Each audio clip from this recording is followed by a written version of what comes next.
ഇവിടെ പൈസ കൊടുക്കുന്ന തോന്നുന്നു 2 വീലറിന്. ഗംഗോത്രി ബാർ.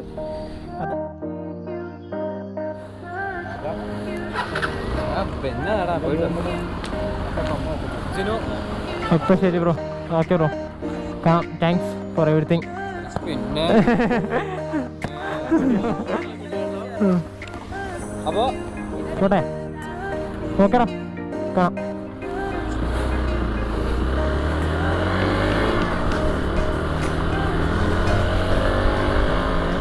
ആദ്യമായിട്ടാണ് നൈറ്റ് ഈ ഒരു ലോങ് റൈഡിങ്ങിന് പോകുന്നത്. ബാംഗ്ലൂരിന് ഇപ്പോൾ നമ്മൾ കേരളത്തിലേക്ക് പോവുകയാണ്.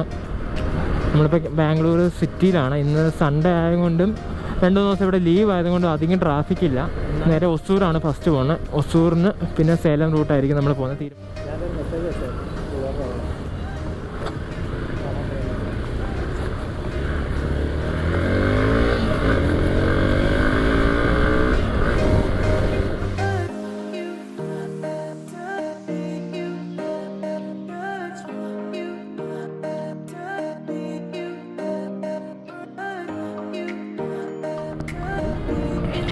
ചെക്കിംഗ് ഉണ്ട് കേട്ടോ, സൺഡേ ആയതുകൊണ്ട്.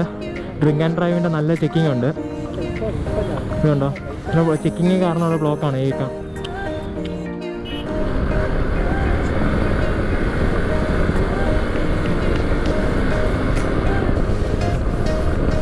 ഇതുണ്ട്.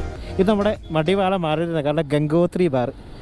അത് ഇവിടുത്തെ ഭയങ്കര ഫേമസ് ഒരു ലാൻഡ് മാർക്കാണ്. അപ്പോൾ അവിടെ നിന്ന് നമ്മൾ നേരെ ലെഫ്റ്റ് എടുത്തിട്ട് നമ്മൾ പോകുന്ന ഇലക്ട്രോണിക് സിറ്റി വഴിയാണ്. അങ്ങനെ ഞങ്ങൾ ഇലക്ട്രോണിക് സിറ്റി വഴി അടുത്ത ഡെസ്റ്റിനേഷൻ നേരെ 3 മണിക്കൂർ സേലം പിടിക്കാനാണ് ഉദ്ദേശിക്കുന്നത്. അപ്പം അങ്ങനെ ഞങ്ങൾ പോയിക്കൊണ്ടിരിക്കുന്നത് ഇങ്ങനെ. അപ്പം മടിവാളയൊക്കെ ഇന്നൊരു ഉറങ്ങിയ മോഡിലാണ് ഇന്ന്.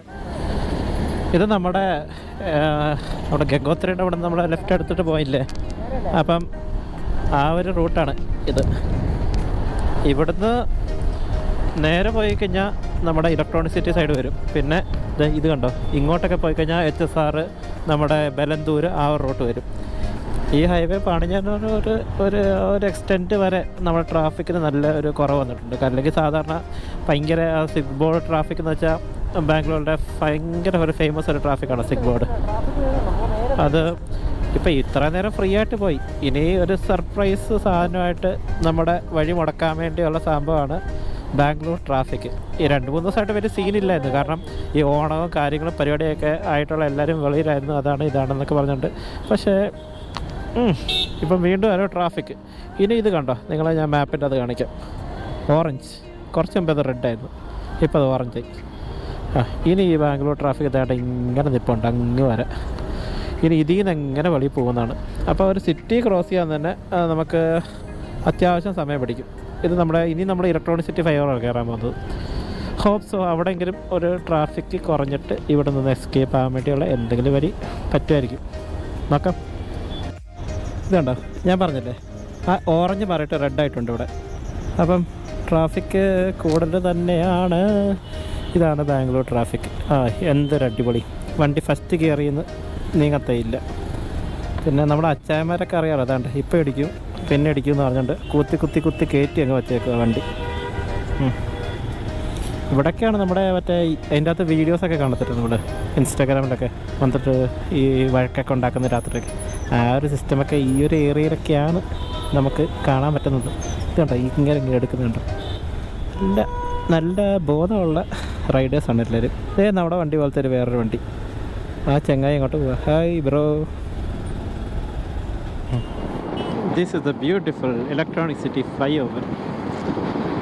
നമ്മൾ ആ ട്രാഫിക്കിന് ശേഷം ഇപ്പം നമ്മൾ ഈ ഫ്ലൈ ഓവർ കയറിയിട്ടുണ്ട്. ഏതായാലും വണ്ടി റിഫൈൻഡ് ആയിട്ട് കൊടുക്കണം. നല്ല 70 കോൺസ്റ്റന്റ് സ്പീഡിൽ ഇങ്ങനെ പതിയെ സ്റ്റോക്കിംഗ് ടു ദ വിൻഡ്സ് എന്ന് പറഞ്ഞിട്ട് പോയിക്കൊണ്ടിരിക്കുക. ഇപ്പം നമ്മൾ സൂപ്പർ. ഇത് കണ്ടോ, ഇവിടെ നമ്മുടെ മെട്രോയുടെ പണി നടക്കുവാണോ അതോ മെട്രോ സ്റ്റേഷനാണ് ഇത്? Let's see.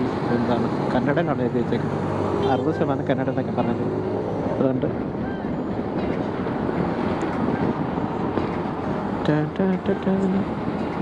അറിയാട്ടെ. ഹലോ. രാത്രി സമയത്ത് നമുക്ക് ട്രാവൽ ചെയ്യുമ്പോൾ കുറച്ച് കാര്യങ്ങളൊക്കെ ശ്രദ്ധിക്കാനുണ്ട്. അത് നമുക്ക് ഈ വീഡിയോ ഒക്കെ നോക്കിയതിനും പറയാം. അത് ഭയങ്കര കെയർഫുൾ ആയിരിക്കണം. ഡേ ഡ്രൈവിങ്ങും നൈറ്റ് റൈഡിങ്ങുമായിട്ട് വളരെ ഡിഫറൻസ് ഇതാണ്. അങ്ങനെ ഏത് വഴി തിരിക്കാനാ? ഇവിടെ പൈസ കൊടുക്കുന്ന തോന്നുന്നു 2 വീലറിന്.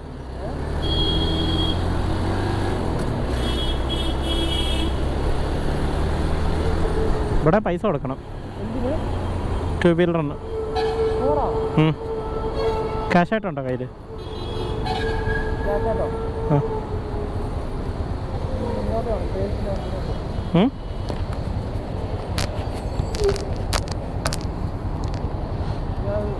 ഇത് ഇലക്ട്രിസിറ്റിയുടെ ടോളായത്. ഇവിടെ പൈസ കൊടുക്കണം പോകാൻ വേണ്ടി.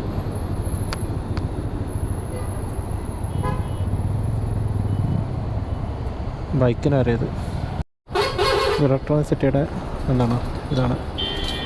സോ ഇവിടെ നമുക്ക് 25 രൂപയാണ് ഒരു സൈഡ് നമുക്ക് തിരിച്ച് നാട്ടിലോട്ട് പോകാൻ വേണ്ടി യൂസ് ചെയ്യുന്നത്. 50 രൂപ അടുത്ത് എൻ്റെ ചേഞ്ച് തരുമോ? 25 രൂപ അടിച്ചു.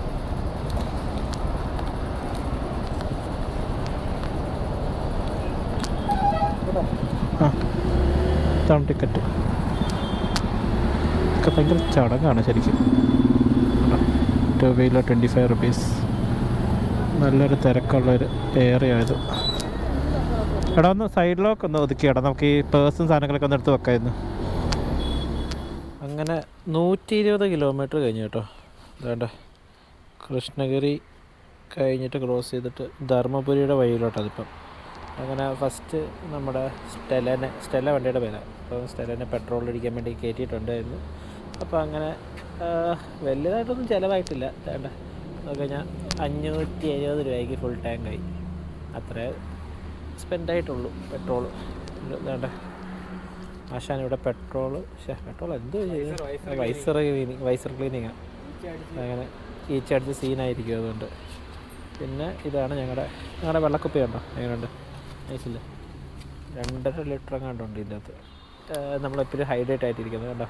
ഇവിടുത്തെ 3 കണ്ടത് ആയി അന്തസ്. അങ്ങനെ ഒരു 5 മിനിറ്റ് സ്ട്രെച്ചിങ്ങും കഴിഞ്ഞിട്ട് ഞങ്ങൾ പിന്നീട് നേരെ അടുത്ത ഡെസ്റ്റിനേഷൻ ധർമ്മപുരി. അത് കഴിഞ്ഞിട്ട് പതിയെ സേലം അങ്ങനെ തിരിക്കാൻ വേണ്ടിയുള്ള പ്ലാനിങ്.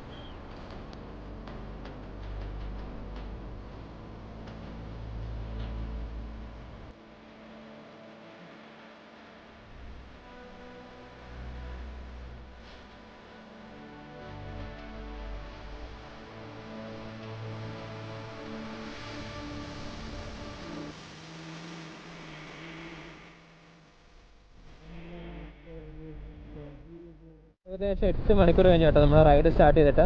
നമ്മൾ ഇപ്പം കുറേ ടോൾ പോസ്റ്റ് കഴിഞ്ഞു. നമ്മൾ അവിടെ നിന്ന് ഇറങ്ങി ആദ്യത്തെ ടോൾ പോസ്റ്റ് നമ്മൾ പൈസ അടച്ചായിരുന്നു. അതായത് ബൈക്കിന് അവളുടെ പൈസ അടയ്ക്കണമായിരുന്നു. ബാക്കിയുള്ള ടോൾ പോസ്റ്റിലൊന്നും നമ്മൾ പൈസ അടച്ചിട്ടില്ല, ഇതുവരെ അടച്ചിട്ടില്ല. എല്ലാ റൈഡിൻ്റെയും മെയിൻ ഒരു ഘടകമാണ് കേട്ടോ നമ്മുടെ സൺറൈസ് ടൈം. അതൊരു പ്രത്യേക ഫീലാണ്. എൻ്റെ ഒരു പേഴ്സണൽ ഇതാണോ എല്ലാവർക്കും അങ്ങനെയാണോ എന്ന് എനിക്കറിയത്തില്ല. പക്ഷെ എനിക്ക് ഭയങ്കര ഇഷ്ടമാണ് പെട്ടെന്ന് സ്കൈയിൽ ഇങ്ങനെ ലൈറ്റ് വരുന്നത് കാണാനൊക്കെ.